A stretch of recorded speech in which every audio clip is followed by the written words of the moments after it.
This is Central Asia, an area formed by the union of Kazakhstan, Uzbekistan, Kyrgyzstan, Turkmenistan, and Tajikistan, an area that by all means should have been a global superpower. For thousands of years, this region was the heart of the Silk Road. The Silk Road was a major trade route that connected China with Southeast Asia, the Middle East, and Western Europe. Central Asia was so important that in the 13th century, the most populated city in the world was Merv, which is in present-day Turkmenistan, right along this trade route. And it wasn't just Merv. Cities like Samarkand and Bukhara in Uzbekistan were world famous for their culture, art, and architecture. 800 years ago, Central Asia was a thriving powerhouse. That's why empires like the Chinese, Mongols, and Persians all fought to control it during their time. But today, that same Central Asia has become almost irrelevant to global economics. One of the biggest reasons for this decline is its geography, combined with a series of events over the past 100 years that have pushed this once great crossroads out of global relevance. And that's despite the fact that the region is full of natural resources. If you look at Central Asia's geography, it's completely landlocked, with no access to any major oceans. Sandwiched between three global powers, Russia, Iran, and China, it's constantly under their influence for strategic benefits. Now, geography plays a crucial role in the economic success of any country. It defines agricultural potential, access to trade routes, and defense against enemies. In Central Asia, around 60% of the land is desert. For instance, 70% of Turkmenistan is covered by the Karakum Desert, and only 20% of its land is suitable for agriculture. Similarly, Western Uzbekistan is mostly desert, making both these countries relatively poorer than their neighbour Kazakhstan, especially since the northern part of Kazakhstan is agriculturally fertile and produces wheat for the entire region. However, even Kazakhstan's southern and western regions are dry and infertile. Most of Central Asia's population lives in the southeast, near two major rivers. One is the Amu Darya and the other is the Sir Darya. These rivers flow into the Aral Sea, located at the border of Uzbekistan and Kazakhstan. You might think that the land surrounding these rivers would be good for agriculture, but unfortunately that's not the case. That's because the south and east of Central Asia are dominated by the Altai mountain range, which extends from China through Mongolia, Central Asia, and Russia. These mountains leave no flat land for farming. Only about 20 to 25% of Central Asia's land is actually suitable for agriculture. That's why large parts of Kazakhstan, Western Uzbekistan, and Turkmenistan remain sparsely populated. In contrast, Russia and Ukraine, just to the north, have 60 to 80% of their land fertile for agriculture. As a result, even today, nearly 50% of Central Asia's population lives in rural areas, cut off from the rest of the world. Most of them live off their livestock, drinking milk and eating meat for survival. But if you look at the map of Central Asia, you'll see the Aral Sea on its western border. So why don't the Central Asian countries take advantage of it? To understand that, we need to look at history. The people living in Central Asia today are ethnically Turks, and they migrated here around 4,000 years ago from Siberia, northern China, and East Asia. By the 6th century AD,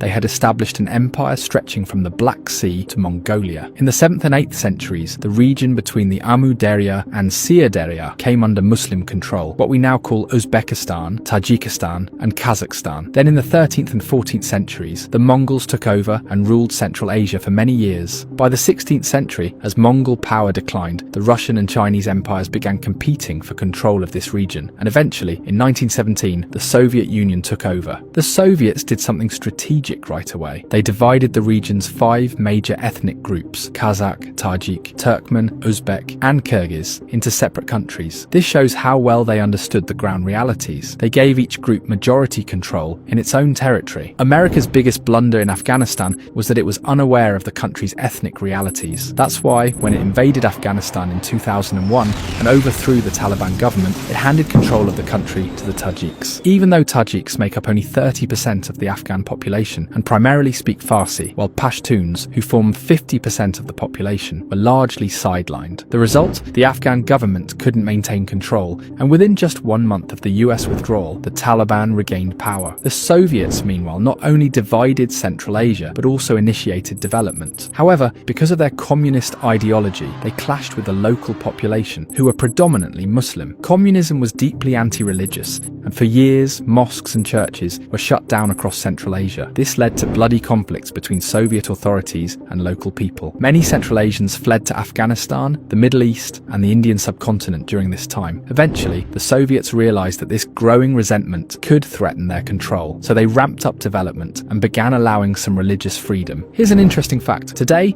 Central Asia is one of the world's largest cotton producers, and the credit goes to the Soviet Soviet Union. But this cotton boom also came at a huge cost. To irrigate cotton fields, the Soviets built extensive canals from the Aral Sea to Uzbekistan, Turkmenistan, and Tajikistan. Cotton was then transported by rail to Russia and exported globally. But this massive canal system caused the Aral Sea to dry up. 100 years later, what was once the world's fourth largest lake has become a desert. The Soviet Union made vast profits from Central Asia's cotton exports over 40 to 50 years. But after the USSR collapsed in 1991, the region faced two major problems. First, decades of communist rule had destroyed their local industries, leaving them to rebuild from scratch. Second, their main water source, the Aral Sea, had almost completely dried up. As a result, these governments struggled to meet the needs of their people, and by the 1990s, many Central Asian countries descended into civil war and political chaos. Tajikistan and Kyrgyzstan both suffered civil wars in the 90s, and in 2005, large-scale revolts broke out in Uzbekistan between locals and the government, a cycle that continues today. To make matters worse, Central Asia remains a pawn in the power struggles of global superpowers. Around 80% of the region's natural gas is exported to China and Russia through pipelines those countries built themselves. Because of this monopoly, they buy the gas at extremely low prices. And since the Russia-Ukraine war, both China and India have turned to Russian gas, further reducing global demand for Central Asian gas. So in summary, due to its geography, history,